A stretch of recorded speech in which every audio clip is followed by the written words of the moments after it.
எந்த நேரத்தில் எந்த இடத்துல வெடிக்கும்னு தெரியாத அளவுக்கு அபாயமான சூழல் உருவாகி இருக்குது குவைத்தில். அஸ்ஸலாமு அலைக்கும் வரஹ்மத்துல்லாஹி வபரகாத்துஹு. அன்பார்ந்த அனைத்து உறவுகளுக்கும் இனிய இரவு வணக்கம். மிக முக்கியமான தகவல், குவைத்தில் தற்போது குண்டு தாக்குதல் நடத்துவதற்கு ஏற்பாடு செய்த ஒரு நபரை பிடிச்சிருக்கிறாங்க. இதில் பார்த்திங்கன்னா இந்த நபர் குவைத்துடைய பல பள்ளி வாயல்களுக்கு குண்டு தாக்குதல் நடத்துறதுக்கு முயற்சி பண்ணினதாக இந்த தகவல் வெளியாகி இருக்குது. உடனடியாக இது சம்பந்தமான தகவல் கிடைத்ததை அடுத்து அதிகாரிகள் விஜயம் செஞ்சுருக்கிறாங்க. உடனே விஜயம் செஞ்சு சம்மந்தப்பட்ட அதிகாரிகள் சம்பவ இடத்துக்கு போயிருக்கிறாங்க. நான் இந்த வீடியோ கடைசியில் உங்களுக்கு அட்டாச் பண்ணுறேன் பாருங்கள். சம்பவ இடத்துக்கு போய் உடனே செக் பண்ணியிருக்கிறாங்க. எப்படி தயாரிக்கிறது, என்ன மாதிரி இதை அசம்பிள் பண்ணுறது, என்ன மாதிரி இதை ரெடி பண்ணுறது அப்படின்ற எல்லா ஏற்பாடுகளையும் இந்த நபர் ரெடி பண்ணி வச்சிருக்கிறாரு. சிட்டிசன் குவைத்தி குடிமகன் ஒன்று தான். Banned group targeting the security of state of Kuwait and disciplining fundamental system. அதாவது ஒருத்தங்களுடைய அந்த இதில் நிதி உதவியில் தான் இந்த செயல்பாடு நடந்திருக்குது.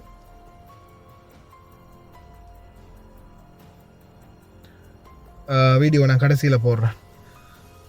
இதில் நான் உங்களுக்கு சொல்லக்கூடிய அவேர்னஸ் என்னென்னு பார்த்தீங்கன்னா, மக்களே, இப்போது சாதாரணமாக அவங்களோட குவைத்தி பாபாவாக இருக்கலாம், மாமாவாக இருக்கலாம், இல்லை மற்ற பக்கத்து வீடாக இருக்கலாம், தெரிஞ்சவங்களாக இருக்கலாம், அவங்களாக இருக்கலாம். சில நேரங்களில் ஒரு பார்சல் தந்து இன்ன இடத்துல கொண்டு போய் கொடுத்துட்டு வா, இன்ன இடத்துல கொண்டு போய் வச்சுட்டு வா அப்படின்னு ஏதாவது சொன்னாங்கன்னா, கொடுத்துட்டு வான்னு சொல்கிறத விட சிலர் ஒரு நேரம் உங்கள்கிட்ட ஒரு பார்சலை தந்து இங்கே வா, இந்த பார்சலை கொண்டு போய் நான் சொல்கிற இடத்துல கொண்டு போய் வச்சுட்டு வா, என்னோடய ஃப்ரெண்ட் ஒருத்தர் இருக்கார், அவர் எடுத்துக்குவார் அப்படின்ற மாதிரி உங்கள் மூலியமாக இதை வச்சுக்கோ, 5 தினார் வச்சுக்கோ. ஏன்னா சில நேரங்களில் நாம் இந்த நாட்டுக்கு உழைக்கிறதுக்காக வந்திருக்கிறோம், சரியா? ஒரு வேலை வரும்போது, சில நேரங்களில் ஒரு சந்தர்ப்பம் வரும்போது யாராவது ஒரு குவைத்தி நம்மளுக்கு பாபா தால் خلي أنا أبي شوية في شغل واحد، هذا في واحد بارسل أودي هناك عند المسجد، أنا صديق يجي هاد sometime. இந்த மாதிரி சொல்லும்போது நம்மளுக்கு ஒரு தினார், 2 தினார், 5 தினார் காசும் கிடைக்கிது. ஒரு வேலை ஒன்று சொல்கிறாரு, அந்த பள்ளிக்கிட்ட கொண்டு போய் கொஞ்சம் வச்சுட்டு வந்துடுறேன், என் ஃப்ரெண்டு எடுத்துக்குவாங்க அப்படின்னு சொல்லும்போது நீங்கள் என்ன செய்கிறீங்க? நீங்கள் நினைப்பீங்க, அந்த பாபா தெரிஞ்சவர் தானே, இல்லை இந்த பாபா ஓகே.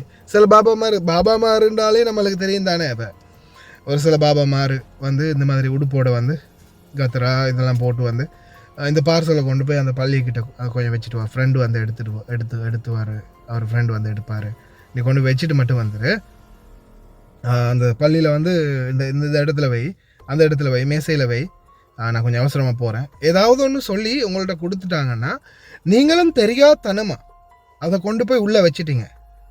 ஒருவேளை இறைவன் பாதுகாக்கணும், யாருக்கும் எந்த ஒரு கெடுதலும் வந்துடக்கூடாது.